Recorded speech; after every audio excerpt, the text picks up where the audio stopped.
Yeah, I mean, if we could do that to get it approved. Yep.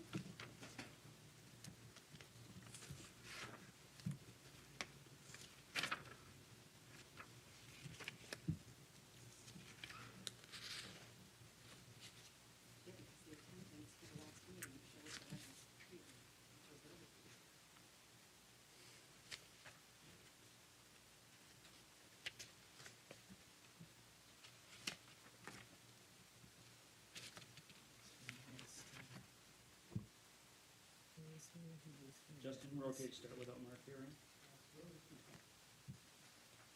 All right, thank you for coming to the July 17th ZBA meeting.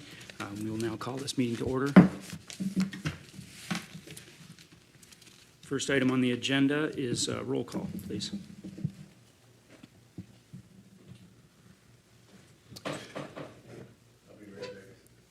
Okay.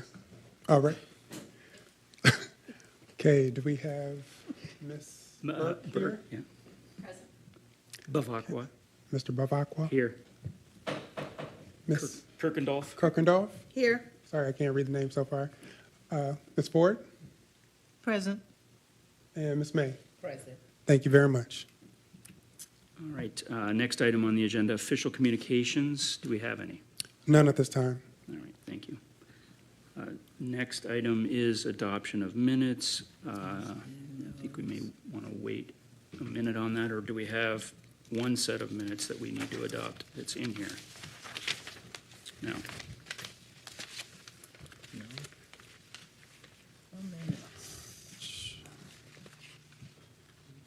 May want to hold off.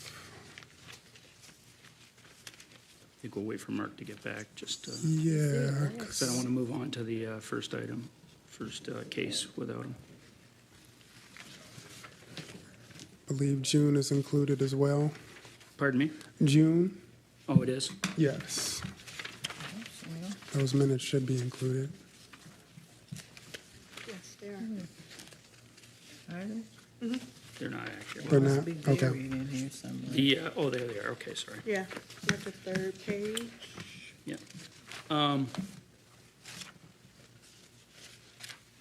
guess can we do a approval based on Oh, there they are. an amendment? Yes. Oh, no. Yeah, 1, 2, 3, 4, 5. Bavacqua, May, Harrisford, Kirkendall, absent. Anderson, Bueno, Burke, McClellan. Yeah, we're good. All right. Would anybody like to make a motion regarding the June 26 minutes? I make a motion. Go ahead, Sonia. I make a motion to accept the June 26. June 26, 2023 meeting minutes. A second. So we have a motion from May and a second from Kirkendall. Roll call, please. Motion approved.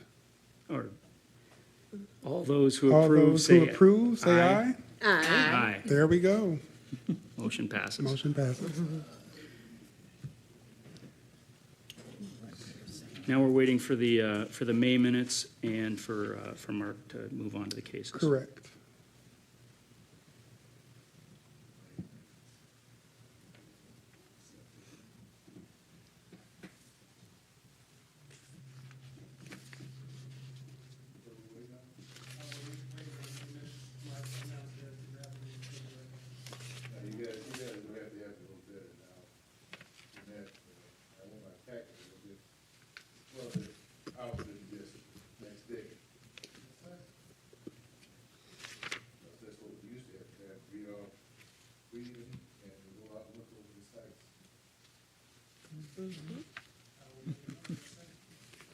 That makes sense.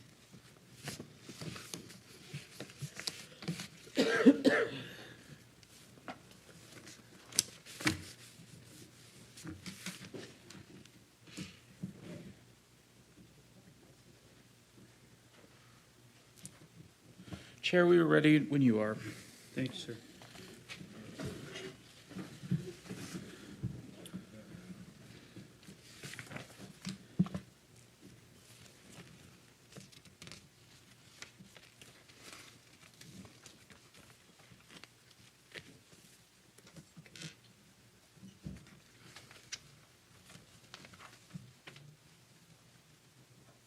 This is May. What's here in May?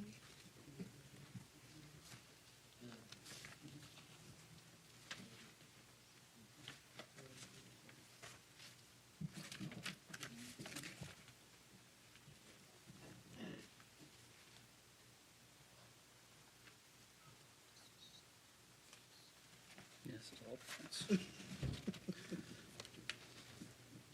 I gotta make a motion to approve these.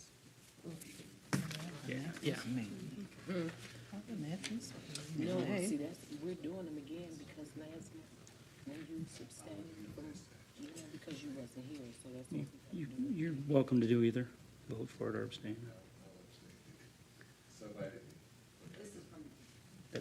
It's May. Yeah, that's May. Yeah, we already voted on June. Oh, yeah, you were here for the May one. To adopt them, okay. Just as a point of order, I definitely can understand a board member wanting to abstain if they weren't here, but legally you can vote for that, and sometimes we need 4 votes to make minutes approved, so just keep that in mind. Anyone prepared to make a motion regarding the minutes from May? I make a motion to, for the minutes, May 15th, 2023. To be approved. I support. Motion by May, support by Kirkendall. All those in favor say aye. Aye. Aye. Ayes have it, motion passes. Next item on the agenda, case number 1, Mr. City Planner. So this first case, this first public hearing will be read by Justin Curry, our planner. Thank you very much, Mark.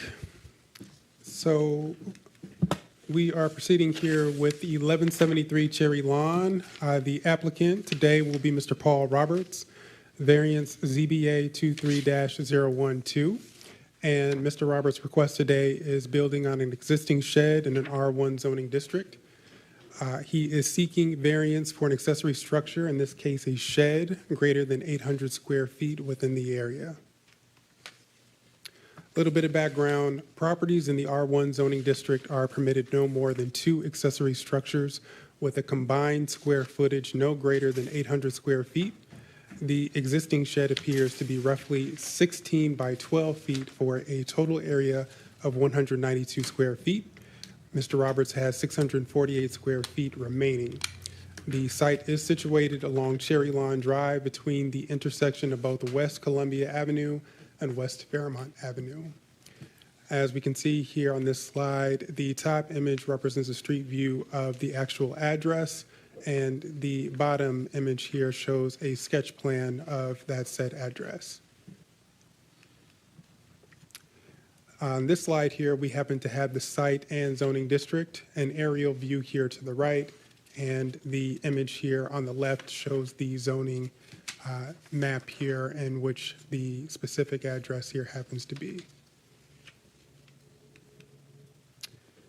The purpose of these restrictions is to avoid overbuilding a lot or disrupting the residential character of a single-family neighborhood, and the staff would like to reiterate the subject property is zoned as an R1 zoning district.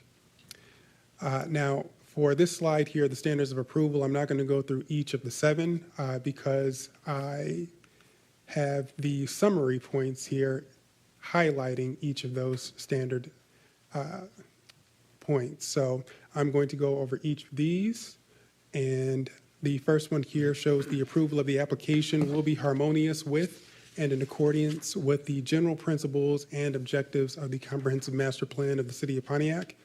The proposed expansion will be designed, constructed, operated, and maintained so as to be harmonious and appropriate in appearance with the existing or intended character of the general vicinity by way of size, character, or location. Approval will not change the essential character of the area in which it is proposed, and not adversely affect the development or redevelopment of the surrounding neighborhood. Approval will not be hazardous or disturbing to existing or future uses in the same general vicinity and will be a substantial improvement to property in the immediate vicinity and to the community as a whole. The proposed expansion will be served adequately by essential public facilities. The proposed expansion will not involve uses, activities, processes, materials, and equipment or conditions of operation that will be detrimental to any person, property, or general welfare as a result of producing excess traffic, noise, smoke, fumes, glare, or odors out of proportion to that normally prevailing in the particular district. And the applicant will maintain all proposed structures, equipment, or materials in a readily accessible manner for police and fire protection. Staff recommends the following. If the ZBA feels that the applicant's request meets the standards of approval, they may consider approval of the variance. If they do not feel the applicant's request meets the standards of approval, they may consider denial of the variance. And if they feel like they need more information, they may consider tabling the variance for a later date and time. Okay. Justin, I want to point out two things. Thank you for your presentation. Number one, there's a little bit of an analysis from staff in the staff report that's not in this presentation. So if you want to review that on your own, you can do that. Can you also go back to the slide that has the site plan that the applicant submitted? And I think I just want to go over this for the sake of Planning Commission. If you want to use the other clicker, to point out what the principal structure is, where the proposed structure is, and where the existing shed is, just to help orient the board members on this case.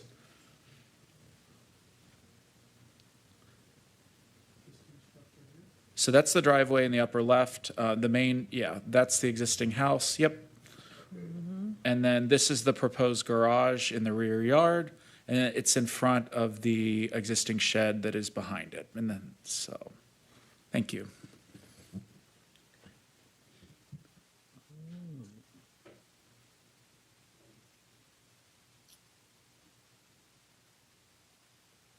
We did determine that there's enough space in between the proposed garage and the existing shed. Yep. The minimum setback is actually 3 feet. I may have mentioned 5 feet last week. It's only 3 feet, and the applicant is able to achieve it with this. And that variance request is not before you tonight, so to Just wanted to modify make that. sure. Thank you. Are there any questions of administration? And just to recap, if I may, this was heard last month.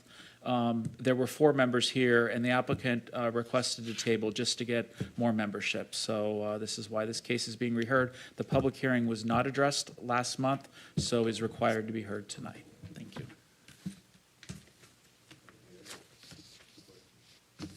Go ahead. I'm looking at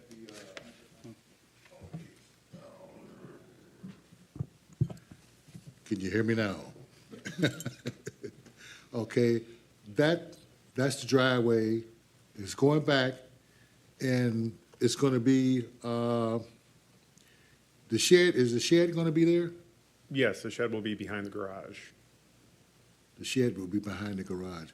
Okay, you got enough room to build between the shed and the house. Most definitely. Okay, And meeting all city code. and this is on Cherry Line. Correct. That's on the north side of town. Yes. Okay.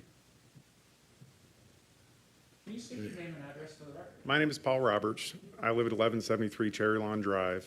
I've had the house since 2007, and it's just gotten to a point I really need a garage. For some reason, in the last year and a half, crime has gone up. I've had a lot of vandalism in my vehicles totaling over $2,500 already just in the last year and a half. I've had to replace a rear windshield. I need to replace the front windshield in my truck now because something hit it. I'm not sure. There's a liquor store at the end of the street, and there's always liquor bottles thrown around. I believe somebody either threw a liquor bottle at it, a rock. I'm not sure.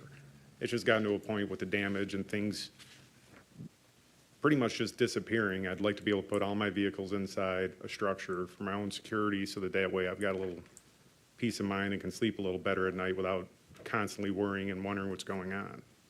the neighbors okay with the way you're gonna build that? Yes. Yep, Okay. I've spoken to all my neighbors. We're actually fairly neighborly. Even the house right next door to me, it's a room rental house. I've talked to the actual landlord. He agreed. He's like, I totally agree with you building a garage. He's like, it'll definitely, help secure your vehicles, and in turn, it also probably increases his property value, which I'm sure he'd be happy about. Yeah, they, a lot of those people bought the houses over there, I think if they had just a driveway, I don't remember too many garages, I think a carport or something like that. A lot of them Yeah, had- so the neighbor to the north of me, he's got actually 2 garages and a carport. Okay, yeah, I had a friend that he was a mechanic, he built a 2-car garage back there, and it didn't seem like it crowded anything out, Yeah. anything like that. It fit right in, so. Yeah, in the If you got neighborhood, enough room to put it right back there, I don't, yeah. that should be good. In the neighborhood that I live in, so the streets that run east-west, they typically have between 4,800 and 5,500 square foot lots. My lot is 10,860 square foot. When I initially was looking for houses, I made sure to purchase a house with a large enough lot to where I could put, a garage up eventually. And that was back in 2007, and when I did my due diligence to do research then, at that point, you were limited to 10% of your property size. Somewhere along the lines it's changed, and clearly I've got an overly large yard in comparison to most of the neighborhood. Just the streets that run north-south, we've got a lot larger lots. That's why I have a 181 by 60-foot lot. Yeah, I used to live over there, I know they changed up over there. Yeah, when I first bought the house, I tried push mowing the lawn. I was out there for almost 2 hours, and I realized how large a yard really was. You're lucky to have a large yard. Okay, that's all. All right, thank you. Are there any other questions for the applicant since he's at the mic? My concerns remain the same, that I don't see that there's something specifically unique to this property that would require a variance, but we'll leave that in the hands of the board. So at this time, if there's no more questions, we'd like to open public comment.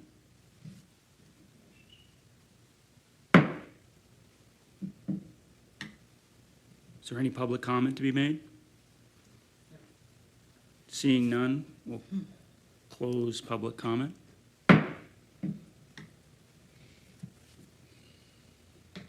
Is there a motion? Let me see what her motion is.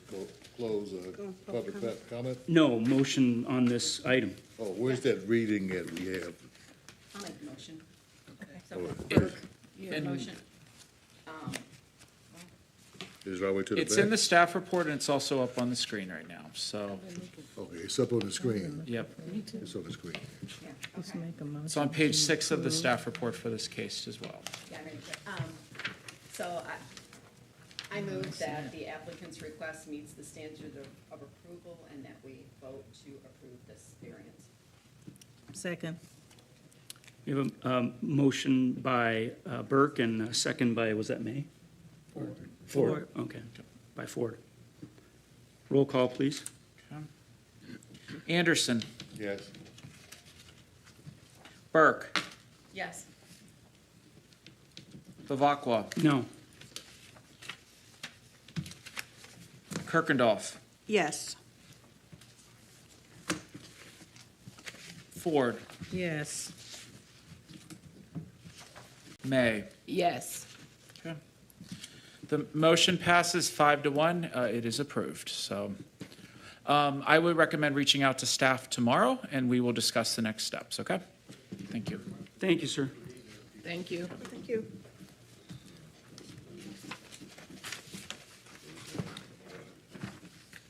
Next item on the agenda is case B.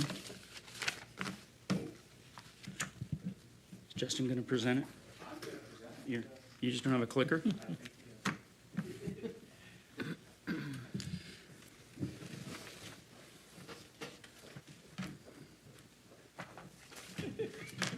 I hate front to back. All right, so tonight, the second case is ZBA 23-013. The applicant is Joe Blanchard on behalf of General Motors. The address is 777 Joslin Drive, and this is for outside storage without opaque screening.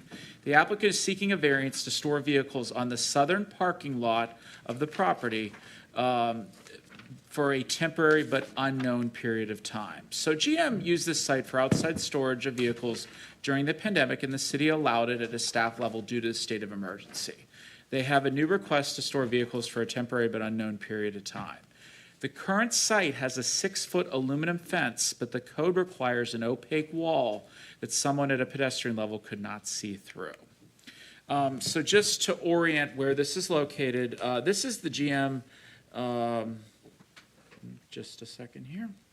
This is this is Perry Street right here. This is, I believe, Montcalm, and this is Joslin. And this is the GM Modern Housing neighborhood as well. So this is the site, and the next slide will show a little more where they're looking to store vehicles for a temporary amount of time. This is showing the zoning area. So this is an industrial zone district, but it's adjacent to residential on the east side of Joslin, and it's adjacent to residential on the south side of Montcalm. Just to orient, again, what we've talked about with the aluminum fence on the left here, just showing what it looks like. And then, again, these are the parking lots on site that they're hoping to store their vehicles. The applicant can explain more of the necessity to store for their operations at the end of my presentation. So really, outside storage for commercial vehicles is permitted for this zoning district. So it doesn't exceed 20% of the floor area devoted to the principal use. And this is the GM building is a rather large building, so it does meet this requirement. But it should be required front setback and shall be hidden by an 8-foot high obscuring fence or wall. And so, there's a mention of no burning of refuse that does not apply here. And so that masonry wall we often see between, car dealerships or car service places and residential properties, particularly just to buffer those two land uses, which so it doesn't create any harm to the neighboring property owners. So the request tonight is a standard or is a use variance.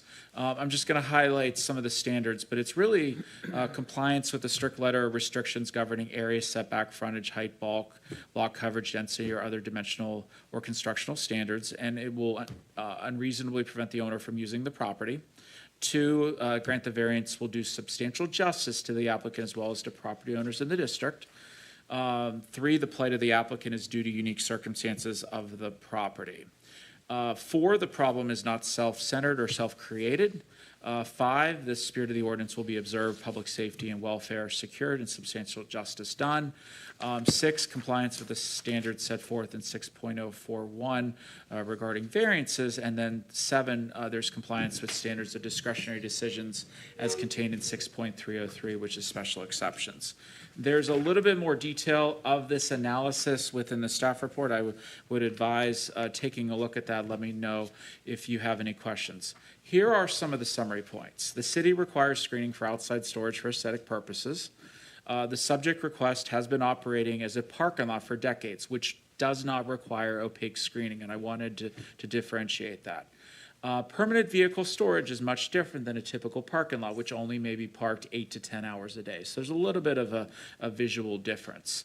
The temporary nature of this request is the applicant's requested hardship. If you're requesting to do this for 2 years as an example, does it require something permanent and costly as an opaque wall would be? So that's really the key points with this. So with that, while staff does not provide recommendations on variances, if the ZBA feels that the applicant's request meets the standards of approval, they may consider approval of the variance. If staff's point with this is because variances typically by nature are permanent, but with the temporary nature, if the ZBA feels that the request meets the standards of approval, they may consider approval of the variance subject to following condition, and that is that the variance is valid for a certain time frame and expires thereafter. The third one is if the ZBA does not feel the applicant's request meets the standards of approval, they may consider denial of the variance. So that is my presentation. I'll be happy to take any questions you may have. And while the applicant is not here, they have a representative that's in the audience as well. So. Would the applicant like to speak? I can answer any questions that you have. Can, Probably help which button do I have? the one with the little person on it, I think. Yeah, there you go. I got it. And Thank then, you all. Name and address, I guess. My name is Randy Schatz. That's Schatz. My address, home address is 48770 Tanglewood Drive in Macomb Township. Thank you. I could probably help a little bit here on the timing, if that helps with the approval. We are looking to store temporarily what we call an electric vehicle fulfillment center. These are vehicles that come from Orion, they come from Detroit-Hamtramck, may come from Lansing as to one central location, where if you go to a dealership, you want a blue Chevy electric Silverado with certain options on it, and it's not available at the dealership could look to this location and see if it's available and have it pulled and delivered to the dealership within 48 hours. The size of this for the next year or two is only between 300 and 500 vehicles. We max out, we hope to grow our electrical vehicle production here over time. This site can hold what Mark had showed up before. The employee parking lot held about 2,500 vehicles at its peak. We hope to grow past that in year 2025, so if it helps that under the temporary, we're looking for a 3-year variance to store these vehicles. Today, I asked at our logistics meeting, there's only 26 vehicles stored. We did have a temporary approval for 6 months while we went through this process. We have reviewed this with the fire department, the Waterford Regional Fire Department. They gave the okay with certain standards as far as safety, the truck radius of any fire vehicle that may or may not have to come onto the property. The site will have 24-hour security just over the parking lot to make sure.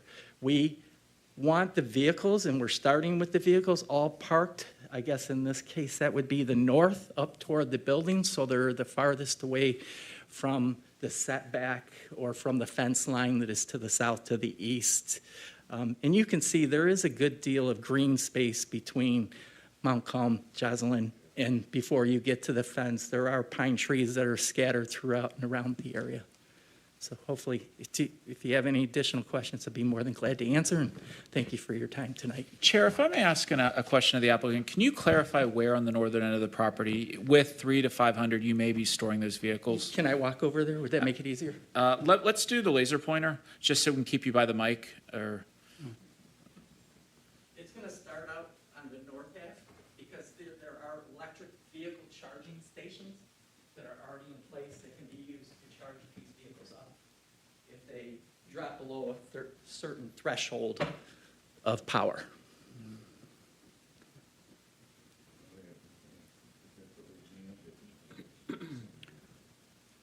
So I have a question. Yes, sir. Just out of curiosity, so I understand the process. These are vehicles that GM is producing but not allocated towards any dealer? Is this a standard practice? It is a new practice. We are starting up these EV fulfillment centers around the United States. We currently have one down in Georgia. We have 2 out in California. We're going to put online a site in Texas. And a number of other sites of these regional distribution centers, kind of thinking of like Amazon, the last mile delivery, as these vehicles would go there, and hopefully we can get the vehicle quicker to a prospective customer instead of them having to order it and wait 6 months. It really helps us in customer service. It helps us save money in our financing of the vehicles to the dealers.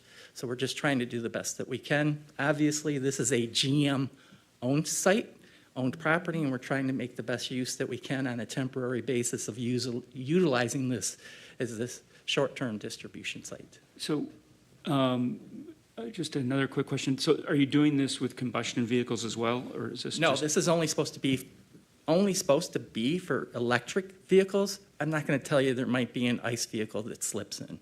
Okay. And then, why would the process change, and why would this facility no longer be needed?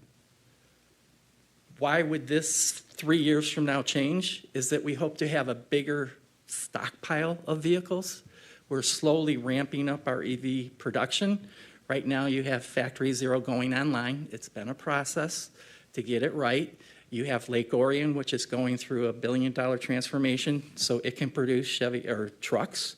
And you have these other sites coming online slowly, but right now we're still balancing customer demand for ICE vehicles, which is the combustible gas, versus going to all electric in the future. We hope to grow this. I mean, that's success. And this site would no longer be viable or necessary in theory? In theory, yes.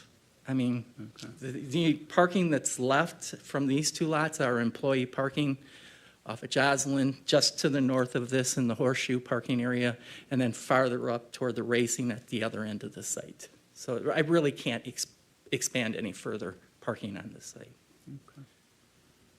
All right. I guess just as a general comment from my perspective, I like the idea of, putting a time limit on the approval so that the applicant would have to come back so that this wasn't perpetual. And I'm okay with that, sir. Other than that, are there any questions? Yeah, oh, okay, maybe I could put a little history to this. First, we had cars stored at the Silverdome. Anybody can remember that? Before we could tear it down, we had, and that was, we wanted to get that out of here. That site right there is where all the GM factories used to be, where I used to work at. It always used to be a lot of cars parked over there, way more than what he could ever put over there. And looking at GM building over there, where are those cars? Is that the back or the front it's gonna be on?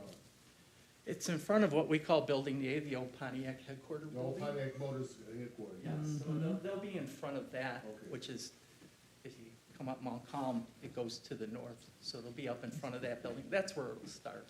Right Because along that- Johnson. Beforehand, when it was Pontiac Motors with John D. Malone was there, that was a parking lot for all of that building that was full of cars. And then before then, and then through that time, on the other end, on the west end of there, was nothing but cars because that's where plant 8, 9, 15 and all that kind of stuff. The post office.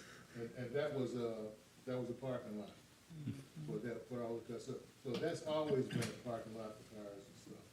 Well, and as it was mentioned in Mark's presentation, that the difference here being that they would be 24/7 vehicles versus, an empty lot occasionally, but yeah, appreciate the history, so. Chair, may I offer something to both applicant and the board? This narrative from GM has changed a little bit, not the good or bad or anything like that. But if there's limiting it to the north end of the site, maybe there's consideration from both sides to maybe add another condition that the storage of these permanent vehicles, or, at least for a couple years, maybe a certain distance away from the property line, if the applicant would be open to that. The reason being is if it's 200 feet from a property line, that's less of an impact than being 50 feet away. And, when you look, just for an approximation, this red line here is the property line on the right side, and this is about a 40-foot buffer. And when you have two parking rows here, this is about 100 feet from the red line to this curb right here. So, anywhere from 100, 125 feet. I don't know if you'd be up for something like that. I'm okay with that on the general theory. I actually think it's a little bit farther, not to contradict you. Absolutely, yeah. From the road, I know from Mount Calm, I think it's almost 90 feet before you get to the fence. Yep. It might be a little less on the Joslyn side, but if you were to ask for the first two rows next to the wrought iron fence not to have parking, we could figure out a way with that. I'm okay with the 3-year to 2025, so you can put a limit that we have to come back in front of you to ask again. Are you approximating maybe 150 feet, with the measurement, are you thinking maybe 150 feet from the property line? Yeah, I'm okay with that, Mark. The only concern I would have about adding something like that into a motion is, what does the enforcement look like? What's Really, what's the penalty? Do we want to put something in there that's essentially toothless? actually, it's not toothless, and part of that is that while we're not going to have people going by at midnight, we are ramping up weekend code enforcement officers. And, and this is something that I don't know that enforcement in terms of the courts is a big issue. I think we trust GM as a community partner, but it's where I think staff can have a conversation, because the ZBA is looking to approve something a certain distance away, and having a specific measurement is specific, and I'm not too concerned about there are other things that are, it's kind of hard to understand and hard to enforce, but I think having a distance, especially since they're not looking to park this entire lot at this time and for a temporary period, I think is something that is manageable. But I guess in theory then, if there was non-compliance, then the variance would be revoked? Not necessarily, but we'd go through enforcement but we'd reach out to GM first and see if we can get a resolution, but we do have our code enforcement team in process if that happened. I'm just trying to get an understanding of what that process would look like if we put something like that into Sure. a motion. It'd be no different than someone putting something up without approvals from the city. It'd be the same exact process, so. Okay. Chairman, Yes. have you been over there and looked at that? That fence and where that fence is at, that's way in, that's really in there, quite a distance from the edge of the road there even. It And is. I know these guys ain't gonna park no cars close to the fence where somebody could reach through there and grab something and do all that kind of stuff. I don't think so. But, that's pretty far back over there where that fence runs across there. You know, really is. and like I said, for people living in that area and stuff like that, that's really, I know they would want something over there or something, because, but that right there would not hinder those people, because that'd be the less that's ever been over there besides parking cars for Pontiac Motors over there. Because like I said, I used to work there, and, they would park those cars further away from the fence because people used to vandalize cars. That's far back over there, fence is way back there. Whether I get myself in trouble or not, there is Jersey barriers that are placed along the edge of the parking lot just for that to, so you do have that 3-foot high already block that's behind the fence of the visual aspect from a security standpoint. And this, go ahead, sorry. What is the screening going to be then? The screening was going to stay the wrought iron fence. Okay. I was hoping you weren't taking down the pretty fence. No. So you're gonna put something behind the fence? Yes, behind the fence along the edge of the parking lot will What's gonna be there? Jersey barriers. Oh, those, the brick, The concrete barrier that's about 3 feet high. yeah, the The Jersey. Jersey barriers that you would see, let's say, in a construction zone where they put them up to keep cars from hitting them. The Jersey barriers deter. The biggest problem we have in any logistics site is theft. And it's where somebody cuts the fence, they get into the cars. It's not just 1, 2, it's about 10 that'll come in at one time. They break through the fence, and then 10 of them run the fence. And so the only real entrance point will be off of Mount Calm at the main truck gate. I haven't, Concrete wall around with the single. Just a reminder to please use your mic. Oh, Probably it's too many on. Here, Yeah, it never works. you use mine? I've said everything. Okay, thank you for the explanation and thank you for saying. yeah, I have a question. When you're saying the Jersey, because I live over in that area and I know that fence going there. When you say you're gonna put the Jersey cement blocks, are you gonna stack them? No, They'll just be around? they'll just, can I walk back over again? Just to Yeah, help because you? I don't think that aesthetically, that doesn't look nice. Probably just one seat. Security. Let's take this fence. Yeah, It's going to be at the edge of the parking lot, mm-hmm. and it will deter, Go all the way around. yes. 3 feet high. Mm. And there's no issue with any kind of ordinance that wouldn't allow them to put those barriers. I'm going to be unable to render a Yeah. decision on that at the moment, so, yeah. I'm assuming it's private property, they'd have the right to put up a 3-foot barrier behind a fence. And just aesthetically, it just wouldn't look nice. But I guess it might be better than a empty parking lot with weeds growing out of it, huh? Yes. I'm just, Try to explain this. You ever go down the expressway and you see those concrete dividers and stuff? That's what he's talking about. yeah, I know what he's talking about, because there's some over there. There Around, should be some yes. already there that Yes. we did under the temporary approval. Yeah, there's some there.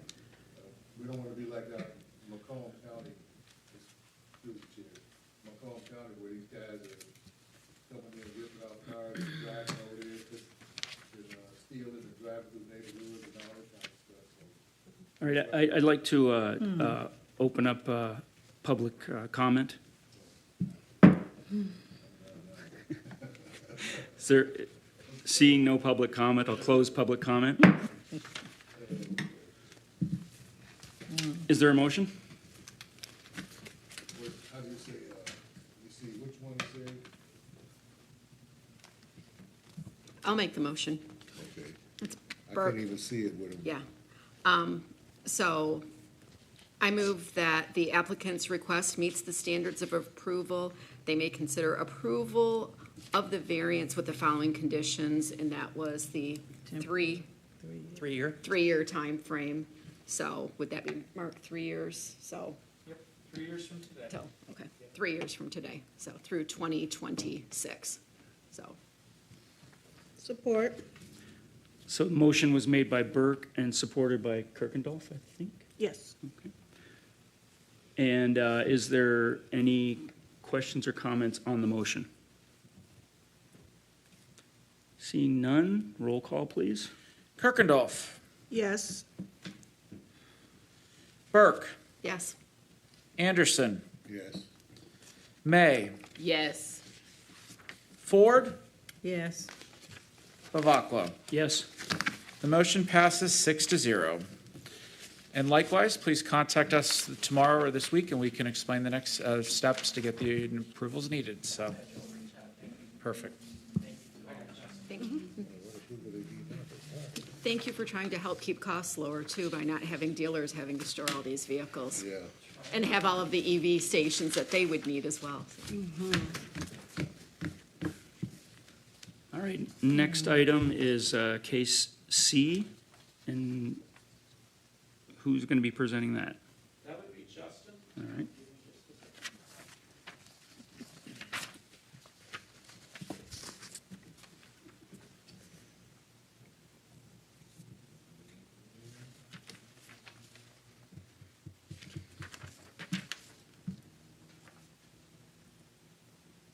I call myself tech savvy until the point I can't actually find my mouse.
So yes, Justin Curry has taken this presentation.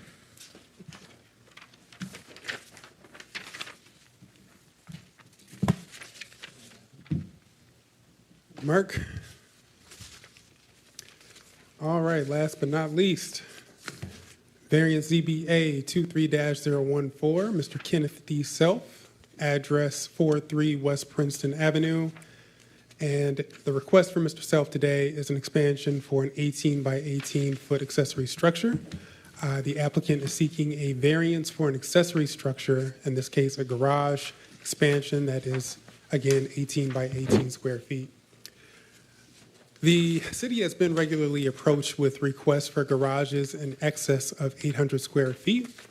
A variance is necessary when exceeding 2 accessory structures or 800 square feet. These are 2 street view images here of the location, 43 West Princeton Avenue. And we happen to have another street view here on the top of the slide here, as well as the aerial view on the bottom. And parallel here, we happen to have an image of the zoning map where the 43 Princeton address is located, right where that star is. Thank you, Mark. The variance from section 2.304 mandates the development aligned with the intention of maintaining a moderately low density. This is achieved through various restrictions. In this case, the relevant restriction is an 800 square foot cap accessory structure. There is an existing accessory structure roughly 22 by 26 square feet. The applicant has 228 square feet of permitted accessory structure remaining. The subject property is zoned R1.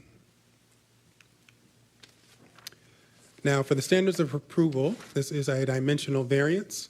So staff concludes here that the compliance with the strict letter of the restrictions governing area, setback, frontage, height, bulk, lot coverage, density, or other dimensional or construction standards will unreasonably prevent the owner from using the property for a permitted purpose or will render conformity with such restrictions unnecessarily burdensome. A grant of the variance will do substantial justice to the applicant as well as to other property owners in the district. And 3, here, the plight of the applicant is due to the unique circumstances of the property. The problem is not self-centered. The spirit of this ordinance will be observed, public safety and welfare secured, and substantial justice done. There is compliance with the standards set forth in section 6.401B. There is compliance with the standards for discretionary decisions as contained in section 6.3003. And to reiterate here, the summary points, the proposed expansion will be harmonious with and in accordance with the general principles and objectives of the comprehensive master plan of the city of Pontiac. The proposed expansion will be designed, constructed, operated, and maintained so as to be harmonious and appropriate in appearance with the existing or extended character of the general vicinity by way of size, character, or location. The variance requested is self-created as there are not unique property issues within this request. This lot is a combined lot that is larger than a typical lot in the city. Zoning ordinance does not differentiate size lots or allow larger accessory structures on larger lots. However, there are no unique circumstances that differentiate this request from one after similar sized properties. And section 6.401B seeks to protect the surrounding vicinity from the detrimental effect on property values, public welfare, and health. And this request generally aligns with the standards for approval of the special exception permits. We as a staff recommend here that the ZBA feels that the applicant's request meets the standards of approval. They may consider approval of the variance. They may also consider denial of the variance, and if the ZBA feels more information is needed, they may consider tabling the variance later. That concludes my presentation, and I can take any questions. And thank you, Justin. I think part of his summary points, I just wanted to reiterate, that's really staff's analysis of those standards of approval. So that's what Justin was bringing up for those slides, so. Are there any questions of staff? What's the problem with, I see 2 views of the house there. Your microphone. Okay, Mike. What's the problem there? What, he's gonna build a bigger garage back there where the original one is? Good afternoon, Kenneth Self, in regards to 43. Microphone. And, names, rank, and Someone serial turn their number. mic off up here? Thank you. Can you try one more time? There you go. Thank you. Good afternoon. Kenneth Self, in regards to 43 West Princeton. To answer your question, on the back, there was an existing, the previous owner, he raised dogs, some kind of raised dogs or something. He had a lot of trophies in that for his animals that he was raising there. So on the back of the garage, there's an existing concrete slab and foundation where there was what he used for dog kennels. That is no longer in use. It's been removed because of deterioration. And so I'm wanting to rebuild on the back there, covering that slab so that I can repurpose it for something more useful that I can use. Because right now, it's just been an open slab back there, and it's been hazardous. I've had a family member fall and get injured. And I know I've been back there and I've slipped because it gets real wet, real slippery. So I'm proposing to close it in. The garage right now is needing a new roof. The roof is deteriorating. The garage is really old. The house was built in 1936, so I imagine the garage was built a short time thereafter. So I'm wanting to replace the roof on the garage and make it stronger and better. And while doing so, I want to close in the back so that I can repurpose that cement slab and make it useful for me. All you're gonna do is, where is it, the cement slab? Yeah, if you look in the photo there, the red line around it, you can see behind the garage, there's this open slab back there. I tried fencing it off with privacy fence to keep people out of there. There's also a telephone pole in my backyard, so I get a lot of traffic from DTE and the Comcast and all them. They come in my backyard, and I was trying to keep them off that because I didn't want them falling.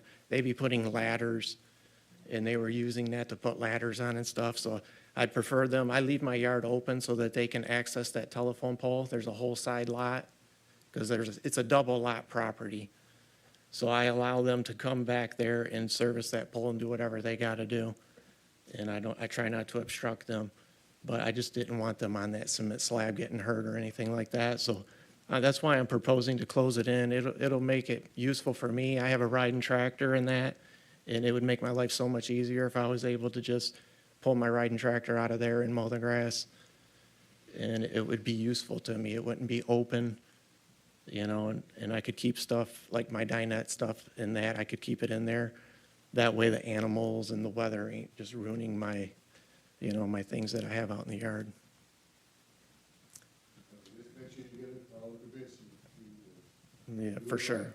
For sure, yeah. That's not a problem. We don't want you to come back before it's something that, it seemed like it's reasonable.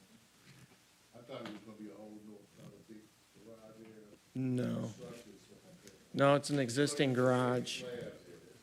Yeah, I'm just wanting to get the new roof on the garage and get that taken care of, to keep the weather out and the animals, and just protect my property.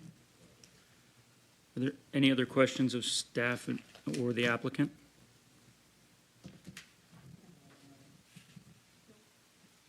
Okay. I'd like to open up public comment. Is there any public comment?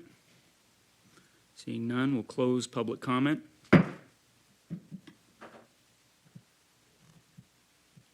Is there a motion? Yes, I make a motion. Mike, please, yeah, there we go. I make a motion to approve the variance on 43 West Princeton Street. Second. Motion from May, second from Burke. Roll call, please. Ford, Yes. May, Yes. Bavacqua, No.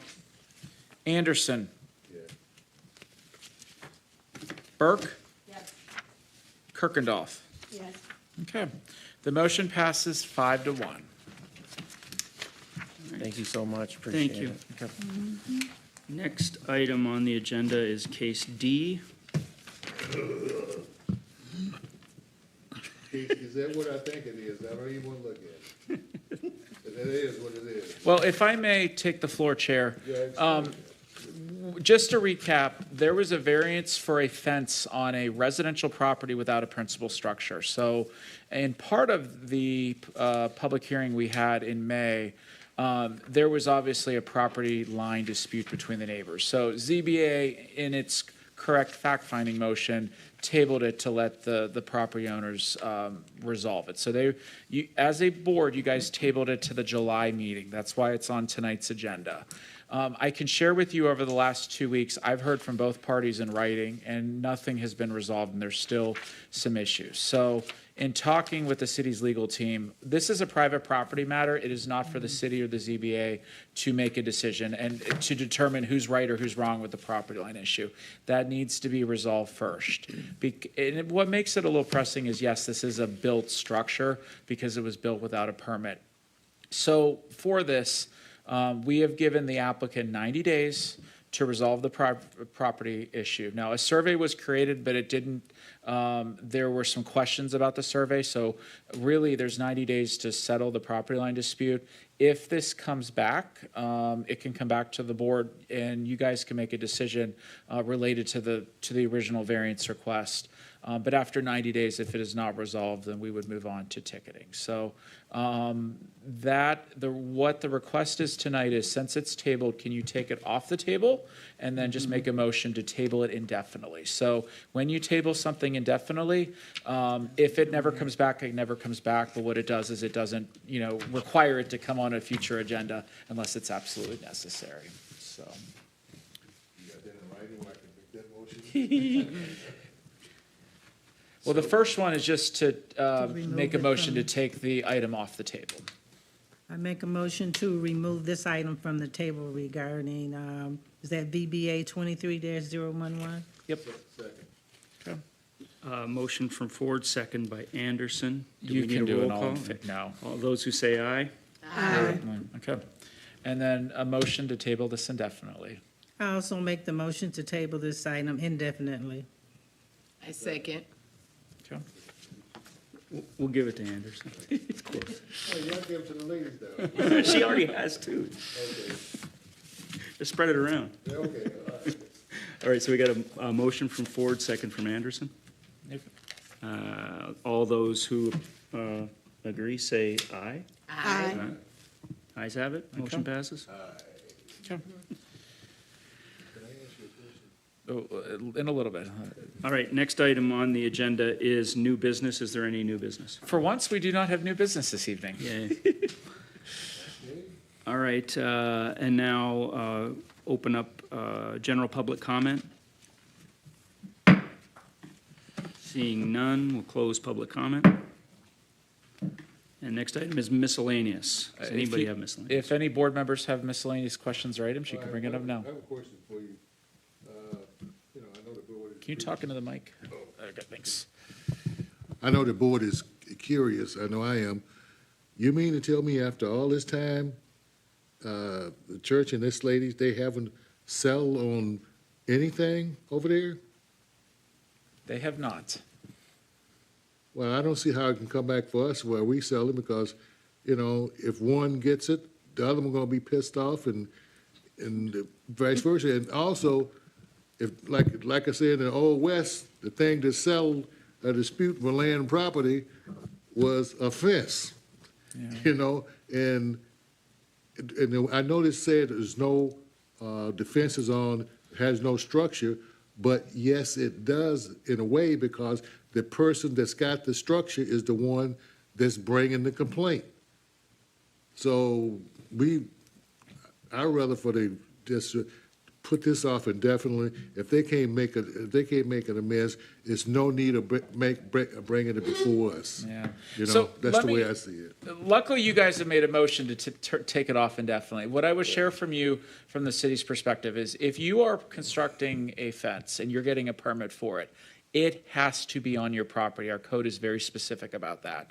I think what the city and the ZBA is not getting involved with is determining whose property it's on. And so if it comes back to you, we feel that issue has been settled. There has been the fact finding to know where the property line is and, and that request is still valid, that built fences on the property. So if it comes back to you, it's because there's been some resolution. And to clarify, there was never a permit provided for this fence, correct? That is correct. Yeah, so, So they're applying for, they have an open one right now until the variance is approved. Right. So, so essentially, in theory, should they not have at least had a permit before asking for a variance? well, you need a variance to get a Get a permit. permit, okay, Yeah, just wanna make so, sure that- yeah. And unfortunately, we found out about it once it was already installed, so that's when communication started with the property owner. Okay. Okay. I have something to say. Okay, so I know you guys say that you can't. Okay, so if the ZBA feels the applicant requests meet the standard of approval, they may approve the variance. Okay, so that to me is like a little bit confusing. And let me tell you why. Because if I'm going to approve 43 West Princeton, at least have the wording or the parcel. Y'all making it kind of like we got to guess what we got to say. You know what I'm saying? I'm not saying you got to tell us word for word. No, we know what to say. But if I'm going to approve ZBA 26-23- whatever, you know what I'm saying? To me, it's kind of, yeah, the motion, y'all making it. Is this- it too vague that it needs to say if the ZBA feels that the applicant's request for application, this, and this? Yeah. You're looking for more information in Yeah, the because, motion? yeah, Okay. because I don't want nobody, any of us to make a motion and we stumbling on Miss ZBA 2-1- what, you know what I'm saying? Yep. Just give us a little bit, you know, like it's just something missing on that to me. It's just, Point taken, and we can incorporate that next month. yeah, So, it's, You go get ahead. rid of that if the ZBA feels, because we're Yep.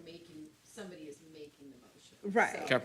I move Yep. to Yeah, that's just, yeah, Make it more proactive. Yep. yeah, Yep. yeah, that's it. That's it. That's all I had. Any other miscellaneous? No? All right, next item is staff communications. Just very brief items. Next meeting is Monday, August 21st.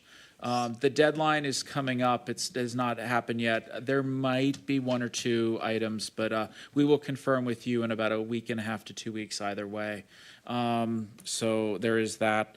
I wanted to say that I will be presenting to City Council a brief presentation tomorrow night, and then a little bit more in-depth one as we go forward. But we are starting a master plan process at the city.